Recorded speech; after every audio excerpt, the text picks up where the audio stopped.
All right, now with that out the way, we're going to move into our other weekly review of the Marvel Studios original series, Agatha All Along, which just premiered episode 7, which is interesting because this is kind of acting as a penultimate episode Yeah. because this upcoming week they are airing the final 2 episodes together for Agatha All Along. And so when we talk about it next week, the show will be over. And so they have sort of packaged it in such a way that this is kind of the big penultimate setup for the conclusion that we'll see next week. But we're going to talk about everything that went down in episode 7, all the spoilers, all the details. But before we do so, we'll just start off with our general thoughts and takeaways from everything that we saw. So, what'd you think about the most recent episode of Agatha All Along?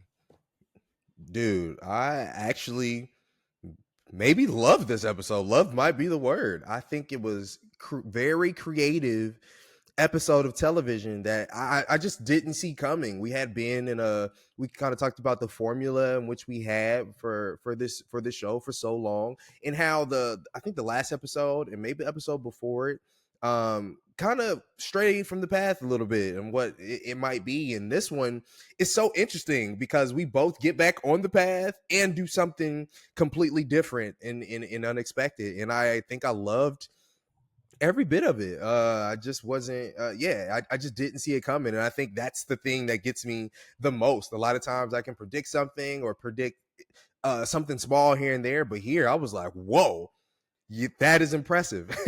So yeah, I really enjoyed this episode. I think it's still going to take these last two for me to come 100% high horse on what this episode means, but for, like you said, what is kind of serving as a penultimate episode, I think they did a really good job of what they had. I think one of my only takeaways, I honestly still do wish it was a little longer. I think we had to go through some of this a little too fast. But the content and the things they were doing, I was here for it. I thought it was a really good episode of television, and I was thoroughly impressed by what they did. So yeah, I'll leave it there. So this is an interesting one to talk about because Jack Schaefer, the showrunner, she directed this episode, and she kind of pulled off another previously on, which is the Mm-hmm. penultimate episode in WandaVision, which just kind of recontextualizes the entire show in a new light. She kind of pulled that same thing off again here with this episode.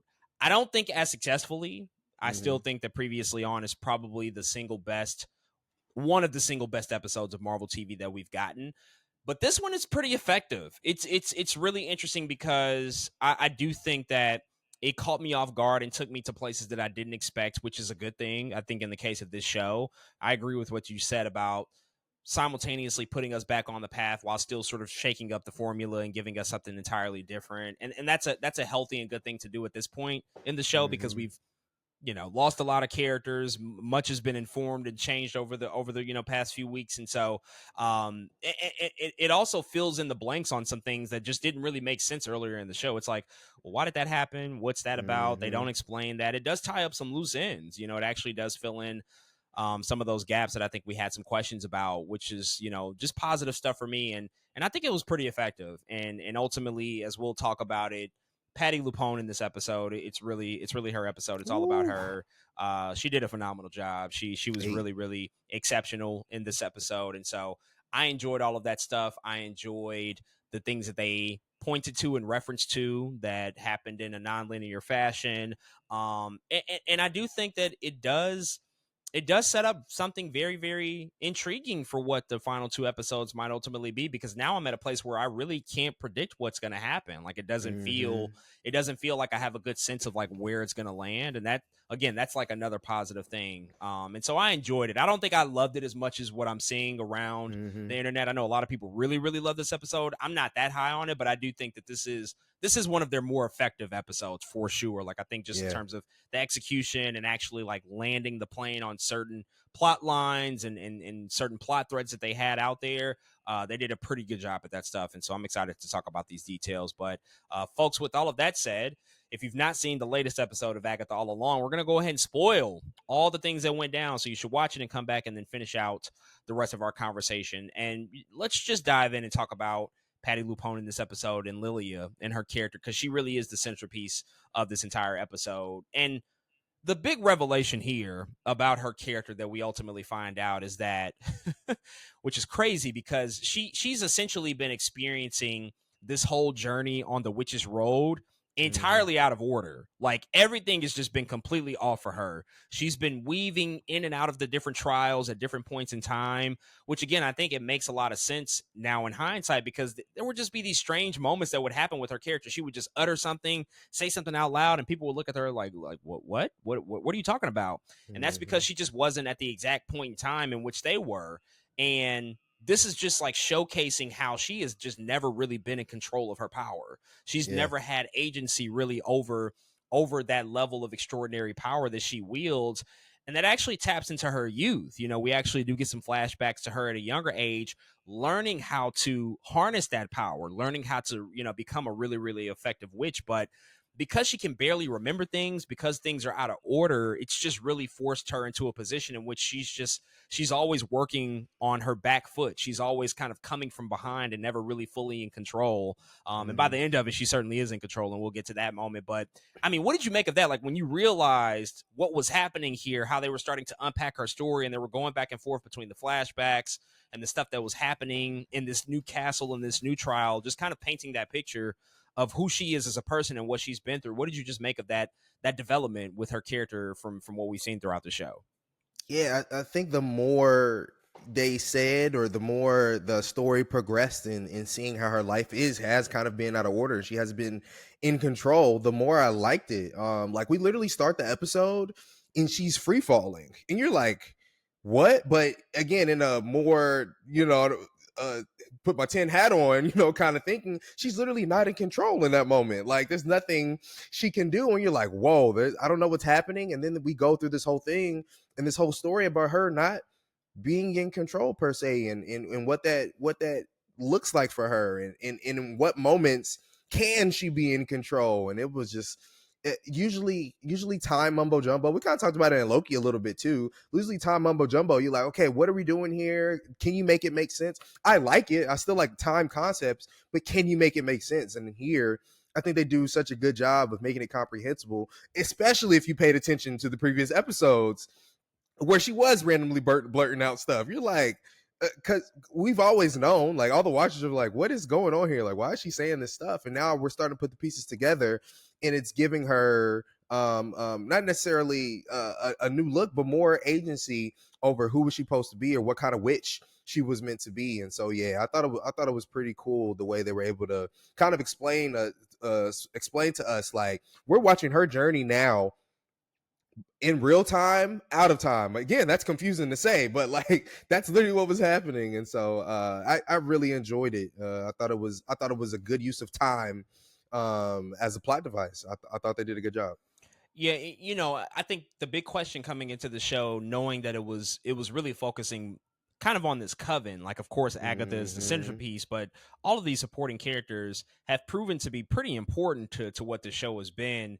And I think what we saw like earlier in the series with Alice's character, where we started to like unpack her backstory, that stuff was interesting, but I don't know if it moved me as much as they intended it to. But when Yeah. I see something like this, I'm like, wow, that's a really crazy concept to just Hmm. like have to recontextualize everything that you've been through and now having the realization of what that ultimately means. And it's coming at this really pivotal moment because her and Jen just got collapsed underneath the mud on the road by Billy Hmm. because of ultimately what he found out about everything, and knowing that he's the Scarlet Witch's son. And so they're now in a even more precarious position on top of her realizing this information as well. And so yeah, it was actually like a pretty startling moment to just like wake up and think like, wow, this has not been anything that you thought it was, for the most part, Hmm. especially from her perspective. I think speaking of Jen though, she is like kind of the only character throughout most of this episode that Lily is able to even like talk to and kind of Yep. unpack the stuff to. Like Jen is the Hmm. sounding board, and I think Jen is also like there as a source of comfort at times too, because Jen is Yeah. like, hey, I can actually remember all the things that you've taught and said over time. Like I know everything that's happened here. Like explain Hmm. to me what you're feeling. And we even see Lilia, I think, come to a realization like, hey, I think that these feelings are becoming more intense because my life is probably about to end. Like this might be the end of the line for me. And that's even just a more startling realization that she's having to Yeah. contend with that and ultimately Wow. accept that. Mhm. Mhm. And knowing that information, which can be very dangerous, then what do you do with that? Do you allow it to happen? Do you try to prevent it? Mhm. And I just find that all like really interesting. But again, Jen like being there to hear all of this and to provide feedback and to help, sort of get out of this situation that they've been put in because of Billy, I thought was a good usage of that character too. So what did you just make of, some of the conversations and interactions that they had throughout the episode? Yeah, even you just saying that is really putting perspective on how this episode and really the past couple episodes is it's really the journey of how these witches felt like they started with nothing, found a coven, quote unquote, whatever that means in this context, because they've kind of been at odds, but are kind of finding their way into themselves, finding coming into themselves. With Jen, we learned in this episode with Lilia and the tarot and stuff and all that, is the high priestess is what she calls her. And so, like you said, her knowing, or Lilia telling Jen like all of these things, and Jen remembering is like, man, y'all, you are kind of a powerful wit. Like even me as a viewer is like, man, y'all kind of pretty good at some of the stuff y'all are doing here. And in the way I think her and Lilia were able to go back and forth, and Lilia or Jen was able to keep explaining, like, I know what you said to me a second ago. This is what I'm doing right now. Like that takes a level of comprehension. You know what I'm saying? Like if Mrs. Hart probably couldn't have done that. I'm like, No way. she's a different kind of witch. And Jen, so it feels like as we're this episode really felt like Lilia passing on in giving that final resolution to who these witches are supposed to be, and their final realization of where the road in some ways is supposed to lead them. And it was even really cool watching Jen kind of come into in this episode, as Lilia's coming to. It feels like kind of everybody's coming to at the same time. So I really liked seeing Jen, I think, go on that journey, because we have seen her from the beginning when they're in the first house. Oh, maybe do I know how to make this potion? I do know how to make this potion. We got to find these things in the house. You know what I mean? Like it in the beginning, it feels like she's just kind of ragtagging and putting this thing together. But by the end, she makes a real potion. It's like, oh shoot, maybe this is kind of coming together. So yeah, it was cool in this episode to see, I think, them kind of realize each other. But Lily is also like, you're the high priestess. You're this, you're that. Like, come on, kind of type thing. It was cool. Yeah, absolutely. I really love that stuff. Between those two characters, and yeah, as you said, like everybody's sort of coming to and realizing the importance of this relationship that they've all developed amongst each other. Like there's been betrayals and backstabbings and Mm-hmm. misunderstandings and all sorts of stuff, but there is like this connection that they all have that only they now have because of this experience traveled on the road. And I think that that's like something that's like really really special. Though they might not have initially had something in common, the fact that they've gone through this experience together and they've seen some of the most vulnerable aspects about each other, it actually makes it a really really, I think, a fulfilling sort of exploration of just like how this whole thing is like played out over the course of these past few weeks, even amidst all of just the shenanigans and the chaos, and again some of the more mistrustful aspects about, particularly Agatha. Mm-hmm. It's really cool to, I think, to see them, sort of grow and evolve in this relationship as it goes along. Um, to go back to the beginning of the episode, we do actually start off after the, sort of free fall segment. We see Billy and Agatha approach the castle, which is going to have the next trial. But as they're walking along the road, Billy is going back and forth with Agatha, and she's like, so you knew my mother? Like y'all were like what? Y'all were close? Like what was going on there?" And Agatha's like, Mm-hmm. she was this, she was that. And he's like, "Well, did she die?" And Agatha's like, "Yeah, no, maybe." She's like very, very unsure about it. And Billy's like, "Did you see a body?" And she's like, "Yeah, I did, but also I might not have. Like, I don't know what to tell you right now, kid. Like, I don't know what you want me to say." And he's like, "Can Yeah, you just tell me something, plainly?" And she's like, "If you want straight answers, ask a straight that's a person." straight person. Which obviously is a double entendre for sure about her Yeah, character. But killed it. what did you think about that? Like the I guess the other seeds that they might be planting for Scarlet Witch. Maybe it's just like Yeah. a playful way to keep it in Mm-hmm. limbo. We don't want to say anything definitive because in all likelihood, Elizabeth Olsen probably will come back at some point. Mm-hmm. But they don't want to outright say that, of course. But then they also don't want to undermine what they did in Multiverse of Madness and the fact that she made the sacrifice and killed herself to sort of redeem her character at the end of that movie. But how did you feel about just hearing them reference her so much and just like the looming possibility that she might still be out there somewhere? Yeah, it was interesting because, after the Multiverse of Madness, we all were like, really, a red glowing light?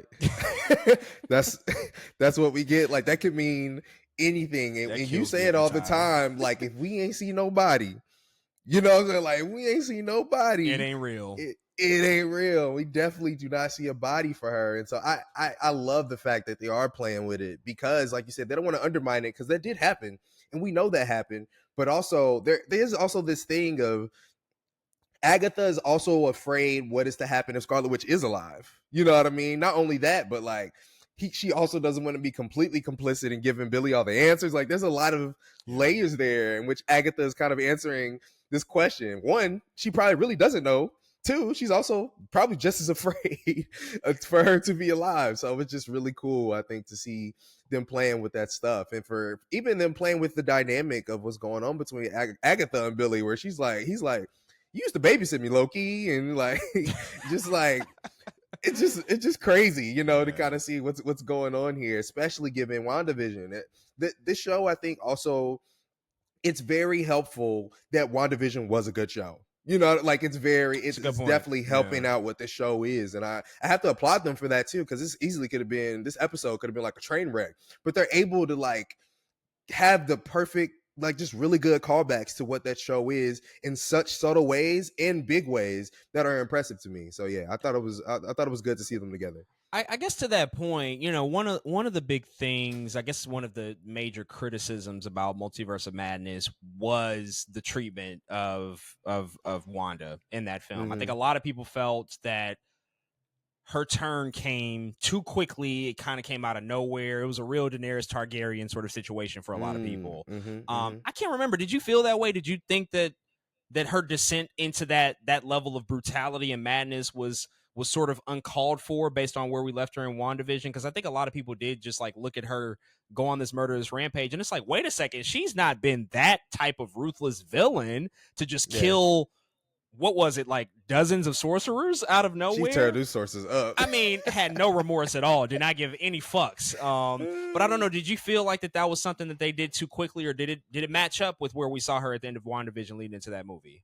I think for me it did kind of match up. I wasn't necessarily all the way on the she went completely off the hinges too fast, and part of me says that too because of, if it wasn't for like the idea of what the dark hold is and how it corrupts people, and that maybe it would be different. But after seeing them fingers be black and her, I was like, oh no, this makes sense to me. But I can see why people would say that. I think from an on-screen point of view, I can see why people say that, but I do think there is a little bit time in between. And if you do understand what the dark hold brings, which I think they are trying to also kind of explain in this show a little bit, like the dark hold is a terrible thing. Clearly, Agatha knows, like everybody knows this dark hold is such a bad thing. I think it also helps explain why she did what she did and how she felt, why she felt. Yeah, I was of a similar mindset. When we saw the turn in Multiverse of Madness, I didn't initially think, "Oh, this is happening completely out of nowhere and too quickly. It doesn't make sense." I was actually, I thought like, "Oh yeah, well, the Darkhold Mm-hmm. possesses you. It does crazy things to your mind. Like it's almost like a drug. It can become something that can manipulate you and turn you into something that you're not really, and she is grieving as well. Like, let's Yeah, not forget exactly. Mm-hmm. everything that led up until that moment with her kids and Vision, so on and so forth, Quicksilver. And so it made sense to me, but I just brought it up because I do think that, to your point about WandaVision being a good show, that perhaps what they're doing here in addressing so much of the stuff that happened with Wanda and Scarlet Witch, like, this might patch over some of those criticisms that people maybe had with Multiverse of Madness. Mm-hmm. It's Mm-hmm. not going to retroactively make it a better movie for those folks, but I do think that because this is like a direct follow up and we are addressing these things actively and talking about them, that maybe people might feel a little bit differently. Like, okay, at least they are kind of unpacking some of the stuff with Wanda, not so much to the fact in which we're kind of getting distracted and it's becoming about her as opposed to Agatha, but there's just enough there, I feel like, to just talk about it and to Yeah, speak on it, and then exactly. at some Mm-hmm. point we'll probably have to get back to it whenever they do decide to bring her back. Another fun aspect about this episode when Billy and Agatha arrive to the castle, they get new costumes. Billy Mm-hmm. pops up as Maleficent, Yeah. and Agatha is full on Wicked Witch of the West from the Wizard of Oz. Yeah. Face is green. Even later in the episode, Jen is dressed as, I think, Glinda the Good from the Wizard of Mm-hmm. Oz, but also it's like kind of like a mix of Glinda, but also like the evil queen from Snow White. Like it's a lot going on here. Mm-hmm. A lot of Disney callbacks. Obviously, Disney can flex this muscle within the Marvel property that they own, but we're seeing some somewhat like meta fourth level wall breaking here with these costumes. Not necessarily like a particular story being the episode, but how did you feel about seeing that come on screen? Because it kind of shocked me. Like we've heard the MCU reference like other pop culture very Mm-hmm. rarely. I Mm-hmm. remember like Eternals. There was like a was it was like a Superman reference in Eternals, I think, at some point, like Oh Clark yeah. Kent, and I was like, Mm-hmm. And Clark Kent. interesting. Yep. Deadpool doesn't count, obviously. That's all just like fourth wall shattering. But here they're like, yeah, this is Disney. These are all queens, and they're all like very iconic, and we're Yep. witches. Like this is all a part of the same family here at Disney and Marvel. Yeah, I thought it was genius. Like this is the crux of what Disney has kind of been over the years. It's Halloween. Like there's all these like check boxes are lining up perfectly for them to kind of pull off these different outfits that they're gonna have, these different homages to different witches. And I thought it was very smartly done and it felt accurate too in a lot of ways. Like of course Agatha would be Wicked Witch of the, you know what I'm saying? Like of course she would be that. But yeah, I thought it was done very tastefully. I thought it made sense and it was really cool to see. Especially the costumes look good too. I was like, man, this looks really, especially Teen and the Maleficent get up. I said, this looks pretty good. Y'all going crazy in this costume department. But yeah, I love that it was very self-indulgent, I guess. Like it was like Disney doing Disney things. And yeah, I appreciated it. Again, for the time, it's almost Halloween. They're witches. It's a witch show. It just made sense at the end of the day. I'm glad they went that direction and went kind of all in a way.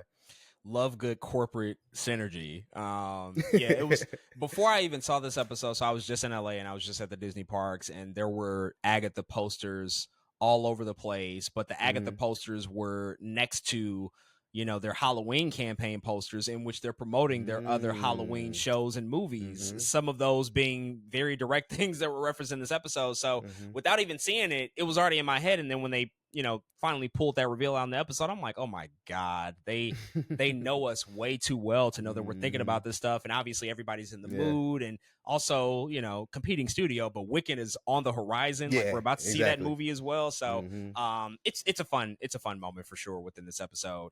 One thing that we brought up, I think it was last week's episode, but Mm-hmm. the whole reveal of William Kaplan ultimately turning into Billy, and just that whole transition, and him having his fortune sort of read and told to him by Lilia. And we were questioning, like, well, why did she not tell him that, hey, William, you're gonna die if you get in this car tonight? Like Yeah. you should probably watch out. And I think we both voiced our hopes to see her maybe explain that action. Like, why did she make the choice to withhold that information? And they address it here. They get to it. And she basically admits that, she did cast the sigil on Billy. And she says, like, yeah, you needed time to kind of discover yourself and to discover your identity and figure out who you were, and who you are as a Mm-hmm. person. Like this was actually probably a better thing for you that it happened this way. But we also get him in response asking, well, am I Billy or am I William? And there's not really a decisive answer here. There's no signal that points that, yeah, you are this person or you are that person. And perhaps it's probably a bit of both. I think that might be the takeaway, from his character. And they might, I would assume that they're going to wrap that up within, the show here. But what did you make of that? Sort of the filling in of that gap and that backstory about why she ultimately didn't reveal that information to him, but then just also the possibility that he might not be fully one or the other. There's probably dual Mm-hmm. identities at play here, and he's going to have to figure out how to, I guess, contend with that and live with that as he formulates into this new adult person. Yeah, I remember saying, I'm like, I could always tell that was kind of the case. Like he very clearly like loved his parents, but also was claiming that he was Wanda's child or Maximov eventually at some point, and I was like, I think both of y'all in there. You know what I mean? Like, and now you have to figure out what that means for you, especially as this newly found or newly come to witch. And it's so cool that Lilia delivers this, and that in this episode, Lilia ends up getting Glinda, who Glinda in the world of Wizard of Oz is the most powerful witch, right, in the land of Wizard of Oz. And it's just like, of course you would have the foresight to make a decision such as it so quickly too. Like when we first see her give the reading on Teen, you're like, dang, you did that really like you kind of wrote that sigil pretty quick. Like you didn't really ask anything, but she's so smart and so powerful, even more than she can remember or that she can know or that she can control in the moment, that she was able, I think, to put together a path for Billy to kind of come into his own by himself. I think that's just so impressive and a really cool idea by the end of all these reveals. And you're like, dang, you maybe Glinda's accurate for you. Maybe you really are the most powerful witch out here, because that's impressive to be able, I think, to put all of that together out of time. So yeah, I thought that was pretty well done. Yeah, absolutely. I think that whole thing again, it was a big question that was looming, and I had an issue with it last week. I'm like you really could have told this guy, like, hey, just Mm-hmm. avoid that. But I knew deep down, like, there had to be something there, and you know, it creates a conundrum for Billy, you know, as well, that I think is going to be useful Yeah. for him, because the whole idea, again, as I said last week, the idea of just like, oh yeah, it's like Billy's soul inside of William Kaplan's body. That never really worked for me. I'm just like, that's a little too Mm-hmm. convenient. But if we move forward and it's more so like, it's not exactly that. Like, yeah, there is Billy in here, but there is still like William in here as well. I think that that's a Mm-hmm. more useful idea, because now it's just a new character, and that's probably the better way to go. It's not really one or the other, which, you Mm-hmm. know, both have comic book roots, but we can actually take and say, like, this is kind of a new creation, an amalgamation of these two characters that will certainly have familiar traits that you're used to, but it's going to look a little bit Right. different for the purposes of this show Mm-hmm. and whatever may come moving forward.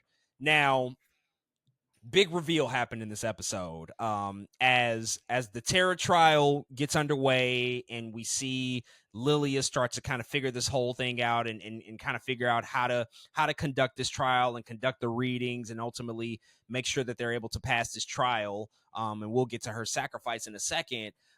She basically is able to reveal, once conducting the reading for herself, that Rio, played by Aubrey Plaza, who we've not seen in a meaningful way in a couple of weeks here, she is actually Death, the literal personification of Death in this show. And that's just not like a figurative saying within the context of the show. If you don't Yep. know, Death is an actual character in Marvel Comics. Like, this is very much canonical to something that's been established in the comic books. And Death, and the most famous thing that has been done with that character, is the tie-ins that she's had with Thanos, because Mm-hmm.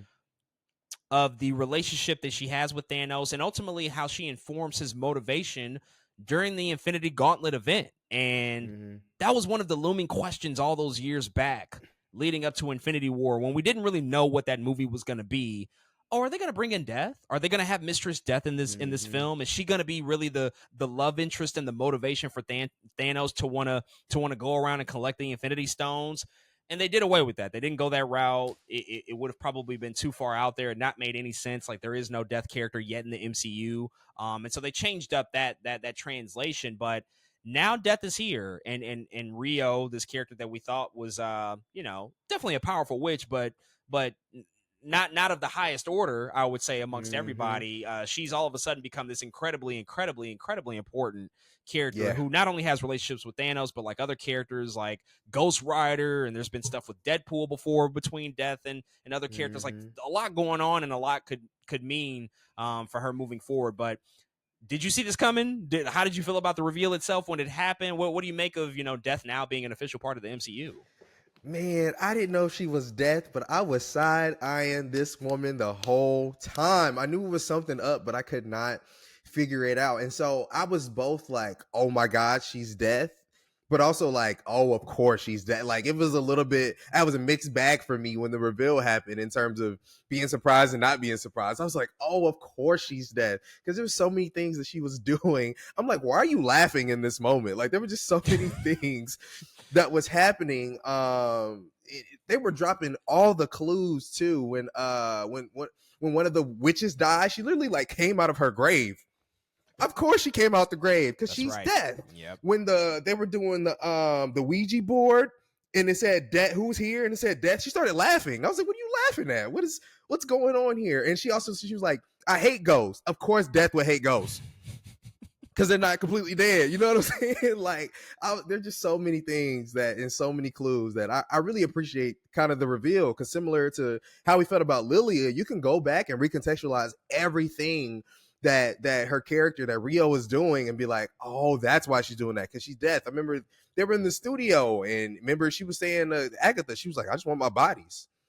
And she was like, okay, I'll give them to you. And I'm like, oh, there's a whole nother pack thing going down right there. Of course, death would want some bodies. And so, yeah, man, I thought it was a really cool reveal. But to everything you just said, too, this is not just some Agatha all along character. This is an MCU ass character. Like, they just introduced somebody who's probably going to be around for until the end of the MCU. You know what I'm saying? Like, she's going to be popping in and out of some of these things. A very powerful character, very important character. Really cool to see her here. And I think that's why I'm surprised a little bit. I maybe didn't expect them to put such an important character to the grander scheme of Marvel in something like Agatha all along. Like I just didn't see it coming. And so in that way it's both impressive, but I'm glad that she's here. I thought it was really cool. Yeah, I mean, first and foremost, good on Aubrey Plaza for landing this. Like this is setting her up for really good things in the Yeah. future if they continue. But to that last point you just made, I do think that this was really cool, like, because I did not see it coming. I could not have predicted it, but like you said, all the clues were certainly there. So they did a great job at misdirecting us and getting us to like wonder, but not really land on like what it was. Because I didn't read anywhere that somebody knew that this was coming. Like I don't know if anybody could have Not predicted nowhere. this. Yeah.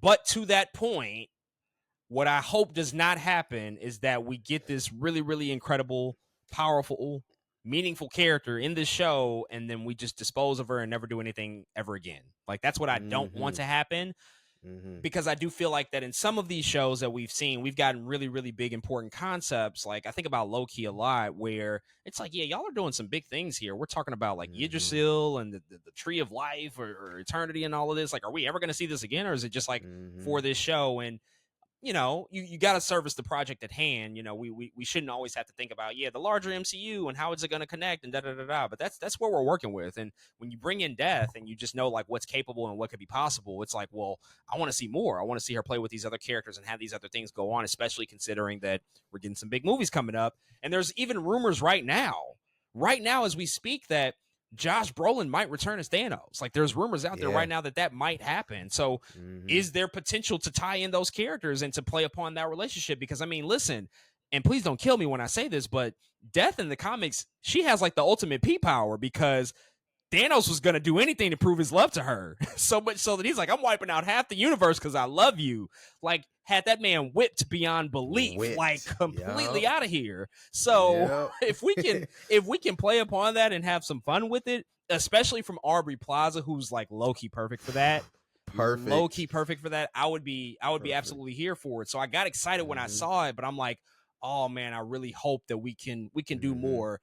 My natural inclination is to think that like, they'll find a way. They usually always do. Like we always tend to circle back to things within the MCU at some point, even if it's like years down the line. But this is good things. I like this. I thought that this was like really cool and didn't see it coming. And the fact that we can like get to a character like Death and kind of make it make sense is also, it's kind of wild to me, because I couldn't see this 7 years ago when we were talking about Infinity War. They really pulled it off. And they pulled it off. They made sense here. Really like, fuck, what's the devil's name? Mephisto. Forget him. He's old news. We got Death now. Like, I don't need Mephisto anymore with Death in the picture. So it was really well done. As we wrap up here, Lilia, as she sort of predicted for herself, she's kind of at the end of her road. She's at the end of her life because she ultimately, as she's conducting this tarot trial, as I mentioned, she understands that she kind of needs to do the reading herself, and in order to do that, she has to make a sacrifice. And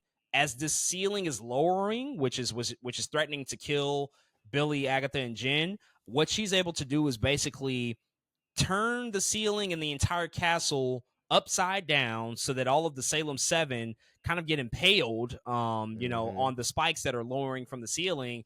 But Lilia is able to, sort of combat them and fight them off. But ultimately, we do see her falling, free falling, which is a callback to the beginning of the episode. And they don't show her outright die, but they do it in a more, I think, tasteful and poetic way to sort of indicate, like, yeah, this is kind of the end of the road for her. She made this big, big sacrifice so that they can move on and continue down the road. But she kind of fulfilled her purpose. She realized who she was. She took back control of everything that she didn't necessarily have control over. Like, this was kind of one of the first meaningful times, probably in a really, really long time, that she was able to like use her powers for good and to do so under her own agency and control.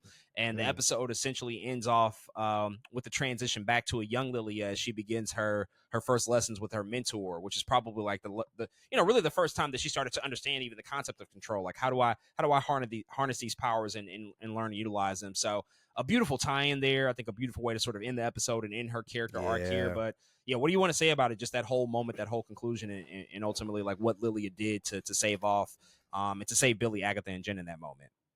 Man, you know I love poetry, and I think that whole thing is just just hella and very, very, very poetic, man. And again, I have to go back to how the episode pretty much ended how we began, and Lilia falling in free fall, and you don't know what's going on, and they fill in all these gaps, and you think she's out of control, only for her to come back, and by the end, understand that she's actually in control. And one of my favorite line, I know it's so simple, she says, "I loved being a witch." And what's so cool about that line is she's not even talking about this particular one moment in time, because she and her powers exist out of time. She's saying that in probably so many different timelines and lives that you're just like, wow, you loved being the witch. It like isn't even really past tense, and by the end of it, I like how she's so okay with dying there in that moment because it's out of time. I just think I don't know, it's just very well done, and they did so good bringing it home, like you said, by the end for her to be like, I'm in control. And so there is also that, I'm sure she is gone and we might not see her again, but there is still that small little chance, because she is a witch that exists kind of at a time that we haven't seen her for the last time. So but very good. I just want to say I'm a Miss Lupone, man. She went crazy. I think Lilia definitely served this TV show very well, with all things considered, with everything coming to wrap up. But man, they did that. And I'm proud to say that was a very good way to end the episode. Yeah, I think it's easily the strongest ending for this series thus far. I've been very critical of the way these shows transition and the cliffhangers and the way that they end and move on to next episodes. But this is a period on a very, very well written sentence about this episode of this show. Like it was just, I think, very well executed. It was beautiful. It made sense. It tied up those loose ends, and it informs our understanding of her and who she is as a Mm-hmm. character, and some of the larger themes that are at play about this show. Because even the idea of control past her character is, it's been a lot of these characters' journeys within this show. Yeah. Like, Agatha didn't start off this series under control. She was still Mm-hmm. in the trance that Wanda had utilized against her to live within this fantasy reality TV show. Billy and William, this whole idea of their change and all of that stuff, like, that hasn't been necessarily them in control. So it's a larger theme even outside of her character, and I think that utilizing her as the way to communicate that idea, and what they did with this entire episode, primarily focusing on her, was just really well done. And I'm really, really happy to see that they were able to execute this in a really meaningful way, and hopefully with the next two episodes, the last two episodes, that's going to give us a really, really resounding conclusion, Yeah. that ultimately kind of informs, like, what's the end of this look like now that we know that Rio is deaf, and We have even less witches, on the road now, and it's just like Agatha and Billy and Jen. Like, what's gonna happen here? There's still Mm-hmm. quite a bit to get to, but I'm excited that we're just gonna wrap it all up here with 2 episodes, and so we'll have a definitive conclusion by the time we return next week. But folks, those are all of our thoughts on episode 7 of Marvel Studios' Agatha All Along. If you've checked out this episode, hit us up and let us know what you think about it.